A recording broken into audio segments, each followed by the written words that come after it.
What gave you the original idea for Trust? Well, like any novel, there's no one idea. There's lots of influences and ideas that come together and feed into a book.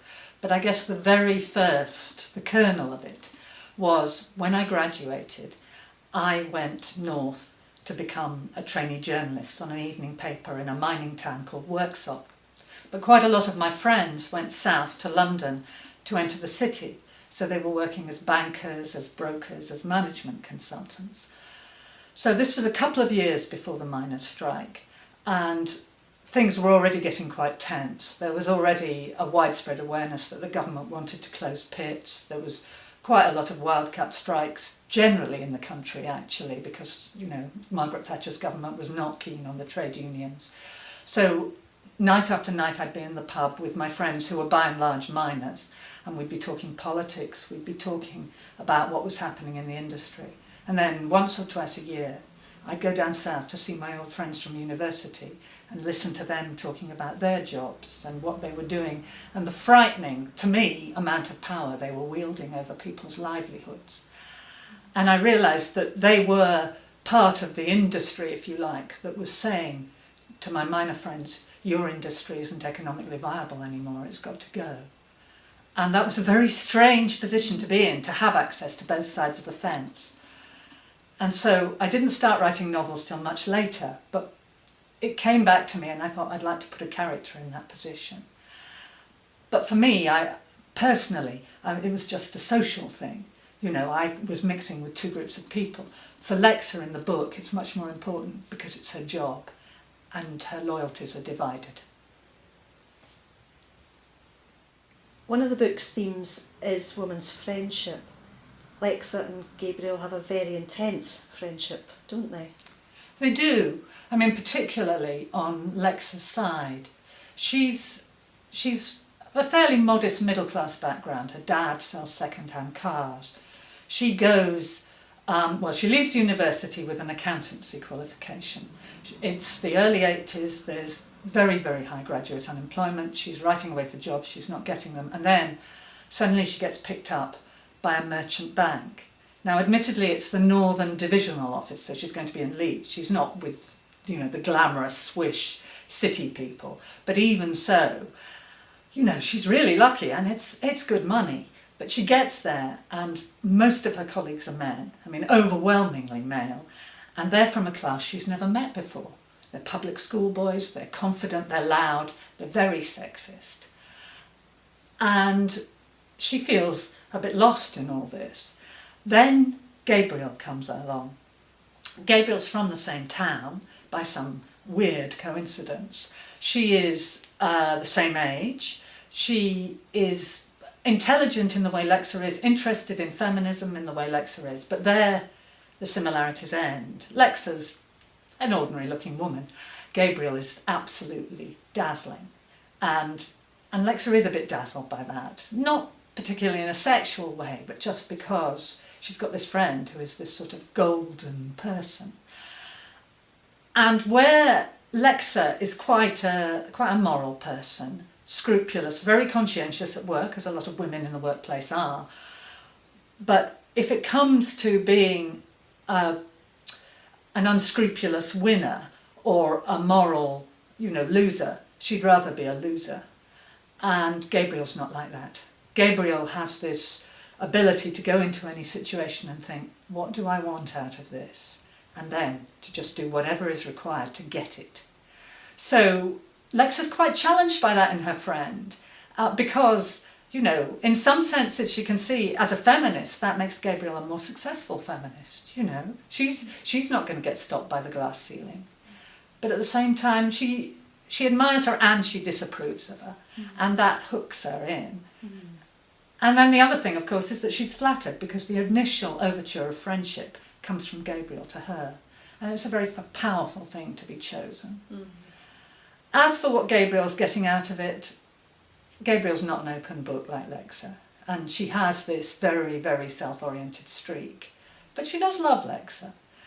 And the second half of the book takes place 25 years later. And by that time, husbands, boyfriends have come and gone. But that friendship has endured. So in a very real sense, it is the central relationship of both their lives. Was it difficult establishing a set of characters for half the book, breaking off and rejoining them 20 odd years later? It was very difficult. The first part of the book I found very, very easy to write because, as I said, that I was a reporter, I covered the miners' strike, I stood on picket lines with a notebook, not as Lexa does as a participant, but still I saw many of the scenes that she witnesses in the book, and they're incredibly vivid to me still. So I was able to write those parts of the book quite well. I worked in a sexist workplace, well, more than one. Not anything like Gooders and Fairbrother, the merchant bank, is in the book, but still, I had those memories to draw on as well. And there's that thing about when you're writing about someone who's in their early 20s, you remember how everything was so vivid for you at that time. So that was fine, and I wrote, that bit of the book fine. Then I came to write the second bit of the book, which, as you say, is 25 years later. And everything I wrote was either desperately sad or flat or both.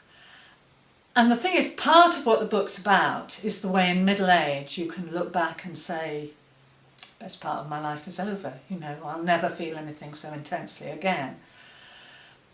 But I needed something else, something forward moving to stop the book having just this mournful note for the whole of the second half. And I just couldn't get it, so I put it away and I worked on other projects. I wrote plays and other novels. And then when the credit crunch happened, when the banking crisis began, my agent said to me, why don't you rewrite the second half of that book using what's happening now? And that was exactly the spur I needed.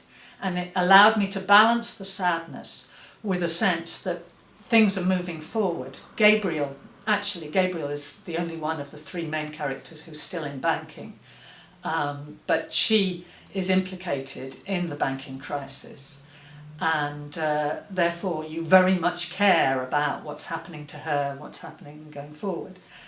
At the same time, something that she and Lexa and Stuart did 25 years ago comes back to catch up with them.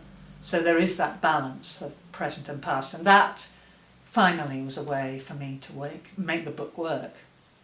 The other thing, which was easy, I have to say, because when you're middle-aged, you just know this, was writing characters when they're middle-aged, having known them as young people. Because I know, because I've had long, long friendships, the way both of you can be completely different people from the people you were when you first met, and yet the friendship can endure.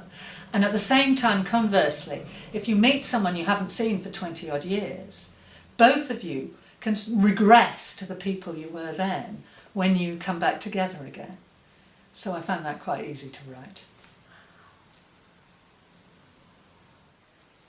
Why did you make the chief executive of the Scottish bank Gabriel works for a woman? Well, I don't really buy this line that if women ruled the world, everything would be okay. I probably used to buy it, but I don't think I do now. So, people say it about Westminster, they say it about the banking industry, we wouldn't have had the credit crunch if it had been a woman-dominated industry. So, when I came to writing the second half of the book, I thought, well, let's see what happens when you put a woman in charge of a bank as chief executive officer. And not just any woman, but Alison Babington's very likeable woman, very warm, she's a Highlander, she's very touchy-feely, chatty, very woman-centred, you would say, and yet she still presided over this absolute financial disaster for this bank. So I thought that was an interesting thing to follow, and a way of challenging Lexa's own brand of very, very woman-centred, if women ruled the world we'd be fine, feminism. I think the other thing about it is I know people, women, who've reached the top, and I have enormous admiration for them. But at the same time, I look at them and I think, I wouldn't want to be in your shoes. Was Stuart, the miners' union leader, based on a real person? Well, his body was. I borrowed his body from someone I knew a few years ago. That short but very muscular frame, losing a bit of hair, but still very, very attractive because he's got a strongly shaped head. And then I worked backwards from that physique and that look to find out what he looked like when he was a younger man. In terms of other aspects of him, he's a bit like some of the miners I knew in that he's very, very bright. If he was a young man now, he would go to university, probably get a first. Back then, he left school, he went into the mining industry, he was a manual labourer. But everything else about him is his own, really. I mean, you hear novelists say, I don't create my characters, they tell me what they're going to do. And that was definitely the case with Stuart. The way he speaks, his humour, and the predicament he finds himself in. The fact that all he wants to do is do the best by his members, and yet he takes a decision which ends up having fatal consequences, a decision which 25 years later he bitterly, bitterly regrets. That has no counterpart in anyone I know, and I really feel sorry for him.